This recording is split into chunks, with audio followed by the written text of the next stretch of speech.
Hello friends, आप देख रहे हैं आपका चैनल शेयर बाजार विद आयुष। और दोस्तों, इस वीडियो में बात करेंगे प्रोटीन ई गवर्नमेंट टेक्नोलॉजीज आईपीओ के थर्ड डे सब्सक्रिप्शन के बारे में। तो आज फाइनल डे था और फाइनल डे कैसा गया, कितना पैसा हर एक कैटेगरी के द्वारा है, भले वो एचएनआई की हो या फिर क्यूआईबी की हो या फिर रिटेल की हो या फिर कंपनी के एम्प्लॉयज़ की कैटेगरी हो, राइट। तो हर एक कैटेगरी ने कितना दोस्तों इस आईपीओ को सब्सक्राइब किया है, अभी हम ये समझने वाले हैं इस वीडियो के अंदर। अलॉटमेंट चांसेस के रहने वाले हैं, ये भी हम समझेंगे, तो वीडियो को जरूर पूरा देखिएगा। उससे पहले फ्रेंड्स, अगर अभी तक आपने चैनल को सब्सक्राइब नहीं किया है तो आप चैनल को जरूर सब्सक्राइब भी कर लीजिएगा। सो फ्रेंड्स, प्रोटीन ई गवर्नमेंट टेक्नोलॉजी आईपीओ अब फाइनली क्लोज हो चुका है। अब फ्रेंड्स, इस आईपीओ के अंदर पैसा नहीं लगाया जा सकता है।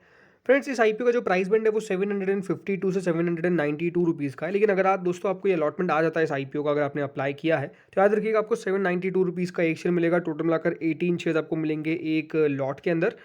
टोटल ये आईपीओ 490 करोड़ का था, जो पूरा का पूरा ऑफर फॉर सेल था। और इसकी लिस्टिंग कहाँ होगी? Only on Bombay stock exchange. अब बात करते हैं दोस्तों आज के सब्सक्रिप्शन के बारे में। सबसे पहले तो फ्रेंड्स, शुरुआत के 2 दिनों की बात करते हैं तो सेकंड डे कल जो सब्सक्रिप्शन आया था उसमें कुल मिला के 7% क्यूआईबी ने सब्सक्राइब किया था। एचएनआई ने 6.24 टाइम सब्सक्राइब कर दिया था इस इशू को। रिटेल कैटेगरी 3.91 टाइम्स के आसपास सब्सक्राइब हो गई थी। और जो कंपनी की एम्प्लॉय कैटेगरी थी वो 77% के आसपास सब्सक्राइब हुई थी। 2 दिनों के अंदर ये इशू 3.22 टाइम सब्सक्राइब हो गया था। तो 2 दिनों के अंदर सब्सक्रिप्शन बढ़िया था, कोई ऐसा दिक्कत वाला नहीं था कि या फिर बहुत कम नहीं था। बट आज कितना पैसा निकल कर आया है, फाइनल डे कितना पैसा निकल कर आया है, ये अब देखिए आप। सो फ्रेंड्स, क्यूआईबी जिन्होंने शुरुआत में कुल मिलाकर इस इशू को 2 दिनों में सिर्फ 7% सब्सक्राइब किया था, आखिरी दिन 46.94 टाइम्स के आसपास पैसा जो है वो निकल कर आया। ज़रूर हम कह सकते हैं एक्सपेक्टेशन से थोड़ा सा बिलो है। मेरा ये मानना था कि 50 से 60 गुना के बीच में आएगा, बट ठीक है। 47 टाइम्स के आसपास भी जो सब्सक्रिप्शन आया है वो बुरा नहीं है। बिकॉज एक बात ध्यान रखिएगा, जब बहुत सारे इशूज़ होते हैं तो डेफिनेटली पैसा डिवाइड हो जाता है। और देखिए, पैसा जो मेजरली मैंने देखा है वो ईसेफ स्मॉल फाइनेंस के अंदर डेफिनेटली गया है। तो ये ज़रूर था कि अगर कोई पर्टिकुलर चॉइस दी जाए कि हाँ, इन दोनों में से किसको चूज़ करना है, तो डेफिनेटली ईसेफ की तरफ ज़्यादा आपको क्यूआईबी जाते हुए नजर आए, बिकॉज वहाँ पे डेफिनेटली रिटर्न्स भी ज़्यादा ही है। बट ऑन एंड ऑल हम ये कह सकते हैं कि बुरा सब्सक्रिप्शन नहीं है। कुल मिला के क्यूआईबी से 4491 करोड़ के आसपास रिसीव हुए हैं। तो ये कह सकते हैं ठीक है, मतलब बहुत ज़्यादा भी नहीं है, बट इट्स ओके ओके, बहुत बुरा भी नहीं कह सकते।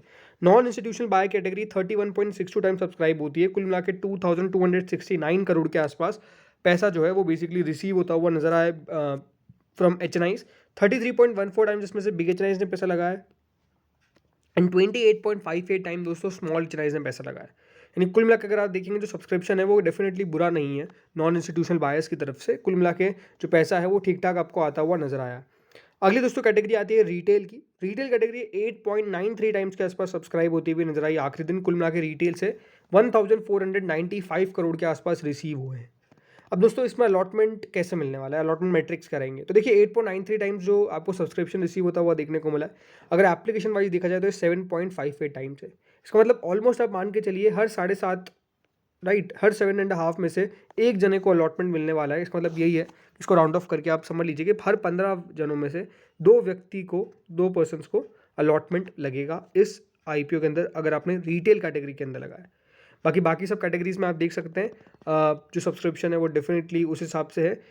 बट ऑन एंड ऑल हम ये कह सकते हैं कि जो सब्सक्रिप्शन है वो बुरा नहीं है रिटेल की तरफ से भी। जो कंपनी का एम्प्लॉय कैटेगरी है वो 1.49 टाइम सब्सक्राइब होता हुआ देखने को मिला। तो कंपनी का एम्प्लॉय कैटेगरी ज़्यादा सब्सक्राइब नहीं हुआ है, बट ठीक है।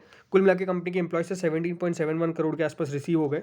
कुल मिलाकर दोस्तों ये जो इशू है वो 23.86 टाइम सब्सक्राइब होने में कामयाब हुआ है। यानी कंपनी ने कुल मिला के 8,270 करोड़ के आसपास रिसीव कर लिए। तो अपने आप में एक अच्छा खासा सब्सक्रिप्शन हम कह सकते हैं रिसीव होता हुआ नजर आया। हाँ, ज़रूर हाल फिलहाल में जो आईपीओज आए हैं उनमें अगर आप इसका सब्सक्रिप्शन देखेंगे तो काफ़ी लो दिख सकता है। बट अगेन उसके पीछे का रीज़न आपको मैंने बता दिया। उसके पीछे का रीज़न क्या था? काफ़ी सारे आईपीओ दोस्तों ओपन है and definitely protein he government के अंदर जो पब्लिक की चॉइस है वो आपको ज़्यादा देखने को नहीं मिली कंपेरेटिवली उन आईपीओज जो दूसरा आईपीओ ओपन है, भले वो क्लोज हो चुका हो, ईसेफ स्मॉल फाइनेंस हो या फिर आस्क ऑटोमोटिव हो। मेरे हिसाब से ये है कि अगर ईसेफ स्मॉल फाइनेंस का अलॉटमेंट आज आ जाता है जिसकी पॉसिबिलिटी काफ़ी हायर है, तो कल आप आस्क ऑटोमोटिव के अंदर भी अच्छा खासा सब्सक्रिप्शन देखेंगे। आस्क ऑटोमोटिव के ऊपर अभी डेफिनेटली एक पूरा सेपरेट वीडियो हम लाने वाले हैं, सब्सक्रिप्शन जो आज निकल कर आया है। बट हाँ, ये है कि यहाँ पर भी जो पैसा है वो अगेन कम नहीं है। अब इसका अलॉटमेंट कब आने वाला है ये बात कर लेते हैं। सो फ्रेंड्स 13 नवंबर अभी तो एक्सपेक्टेशंस बताई जा रही है कि 13 नवंबर को इस आईपीओ का अलॉटमेंट आएगा, बट अगेन मैं आपको ये कहूँगा कि T+3 चल रहा है आजकल, तो T+3 में कल भी अलॉटमेंट आ जाए कोई बहुत बड़ी बात नहीं है। और मेजरली मैं तो आपको ये कहूँगा कि 90% चांसेस है आपको प्रोटीन ई गवर्नमेंट टेक्नोलॉजी आईपीओ का अलॉटमेंट जो है वो बेसिकली कल ही आता हुआ नजर आया, एंड डेफिनेटली कल ही आपको पता चल जाएगा कि आपको ये आईपीओ लगा है या फिर नहीं लगा है। एंड उसके बाद लिस्टिंग मेजरली मान के चलिए 13 तारीख को तो हो ही जाएगी। तो अपने आप में देखिए एक्शन काफ़ी ज़्यादा बनता हुआ नज़र आने वाला है इन आईपीओज़ के अंदर, एंड डेफिनेटली एक्शन है ही, क्योंकि इसमें तो कोई डिनाई नहीं कर सकता है कि जिस तरीके से देखिए आईपीओ अभी आपको ओपन रहते हुए नजर आए एक साथ, स्टिल देखिए पैसा आया है। इसका मतलब ये आप समझ सकते हैं कि हमारे मार्केट की स्ट्रेंथ क्या है, कि आप कंपनी लेकर आइए, कंपनी अगर थोड़ी सी भी अच्छी होगी तो डेफिनेटली उसके अंदर पैसा आपको आता हुआ नजर आएगा आईपीओज़ के अंदर। एंड जिस तरीके से दोस्तों एक्शन आईपीओज़ के अंदर बढ़ता हुआ नजर आया, ये अपने आप में बहुत ज़्यादा स्ट्रेंथ शो करता है आई थिंक हमारे मार्केट्स की। एंड डेफिनेटली सिर्फ मेन बोर्ड की बात नहीं है, एसएमईज़ के अंदर भी दोस्तों इस तरीके का एक्शन आपको देखने को मिलता है। एंड ये साफ साफ मतलब फेस करता है कि हाँ, जो स्ट्रॉन्ग कंपनीज़ हैं वो अब बिल्कुल बाजार में लिस्ट होने को तैयार है, और उसके लिए लोग भी पैसा लगाने को तैयार है। कोई ख़राब कंपनी है और बहुत महंगे वैल्यूएशंस है तो डेफिनेटली वो इशू सेल थ्रू नहीं कर पाता है, बट कोई अच्छी कंपनी और वैल्यूएशंस भी अगर आकर्षक है तो बिल्कुल पैसा जो है वो बिल्कुल आपको नज़र आता हुआ नज़र आएगा। सो अब बात करते हैं कितना करंट इसका ग्रे मार्केट चल रहा है।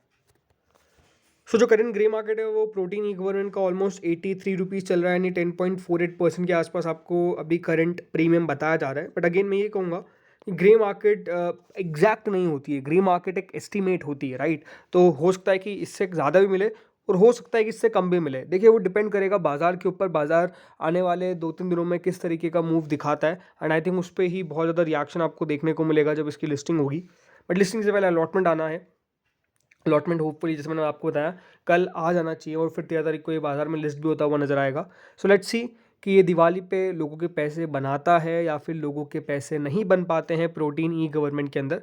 पहले बताया था कि कंपनी बुरी नहीं है, बट ये वही कंपनी थी जहाँ पे बहुत ज़्यादा पैसा नहीं आ पाया। रीज़न सिंपल है कि वैल्यूएशंस थोड़ी सी कंपनी ने ऐसी रखी जहाँ पे लोगों को पैसा लगाने में दिलचस्पी ज़्यादा नहीं हुई, ये बात सही है। बट अब इस वीडियो में तो इतना ही था। आप लोग मुझे कमेंट सेक्शन में बताइए कि आप लोगों ने अप्लाई किया है या फिर नहीं किया है प्रोटीन ई गवर्नमेंट टेक्नोलॉजीज़ के अंदर, एंड बताइए कि आपने कितना एप्लीकेशंस लगाए हैं, आपने रिटेल से लगाया है या फिर एचएनआई से लगाया है।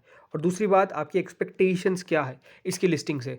रिटेल और एचएनआई से अगर आपने लगाया है तो आपकी एक्सपेक्टेशंस क्या है कि कितने प्रीमियम पर ये लिस्ट हो सकता है, 5%, 10%, 15%। एग्जैक्ट प्राइस भी आप बता सकते हैं, जैसे कि अभी करंट ग्रे मार्केट बता रही है कि 875 रुपीज़ के आसपास ये जो इशू है वो बेसिकली आपको लिस्ट होता हुआ नज़र आ सकता है। पर जैसे मैंने आपको बताया कि हाँ, ये ज़रूर याद रखिएगा ग्रे मार्केट एग्जैक्ट नहीं है, ये एक एस्टीमेट है। तो लिस्टिंग के दिन ही हमको पता चलेगा कि कहाँ पर एक्शन जो है वो बेसिकली होता हुआ नज़र आ रहा है। तो इस वीडियो में दोस्तों इतना ही था। होपफुली आपको वीडियो बढ़िया लगा होगा, अगर लगा तो लाइक कर देना, चैनल से पहली बार जुड़ो सब्सक्राइब कर देना, और इस वीडियो को ज़रूर शेयर करिएगा अपनी फ्रेंड्स एंड फैमिलीज़ के साथ। Thank you friends for watching this video.